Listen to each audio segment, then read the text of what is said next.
Hi welcome to plus TV. మధ్యప్రాచ్యంలో ఎప్పుడు మంటలు చల్లారమంటారు, కానీ ఇరాన్ ఇజ్రాయెల్ కథ మాత్రం నిజంగానే అగ్నిగుండం లాంటిది.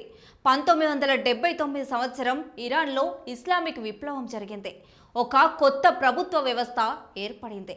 ఆ రోజు నుంచి ఇరాన్ ప్రపంచానికి ఒక స్పష్టమైన సందేశం ఇచ్చింది: మేము అమెరికా, ఇజ్రాయెల్ విధానాలకు వ్యతిరేకం. అప్పటి వరకు ఇరాన్, ఇజ్రాయెల్ మధ్య గోప్యమైన సహకారం ఉన్నా విప్లవం తర్వాత ఆ సంబంధం పూర్తిగా శత్రుత్వంగా మారిపోయింది. మరోవైపు ఇజ్రాయెల్ చిన్న దేశం అయినా సైనికంగా బలమైనది.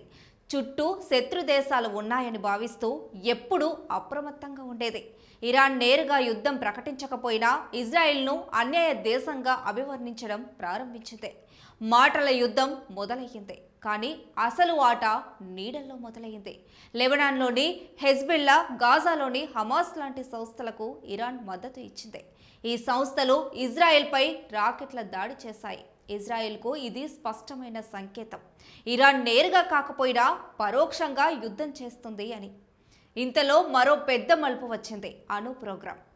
ఇరాన్ యురేనియం శుద్ధి కార్యక్రమాలు ప్రారంభించింది. ప్రపంచ దేశాలు అనుమానంతో చూశాయి. ఇజ్రాయెల్ అయితే ఇంకా ఎక్కువగా భయపడింది. ఎందుకంటే ఇరాన్ అధికారికంగా తనను శత్రువుగా ప్రకటించింది. అణుబాంబు ఉన్నా ఇరాన్ మనకు ప్రాణహాని అన్న భావన ఇజ్రాయెల్లో పెరిగింది. ఇది అక్కడితో ఆగలేదు. సిరియాలో ఇరాన్ మద్దతు గల సైనిక స్థావరాలపై ఇజ్రాయెల్ గాలిదాడులు చేసింది. సైబర్ యుద్ధాలు జరిగాయి. శాస్త్రవేత్తల హత్యలు జరిగాయి. ప్రపంచానికి కనిపించకుండా రహస్య ఆపరేషన్లు సాగాయి. ప్రతి చర్యకు ప్రతిచర్య. 2023లో గాజా ప్రాంతంలో మళ్లీ భారీ ఉద్రిక్తతలు మొదలయ్యాయి.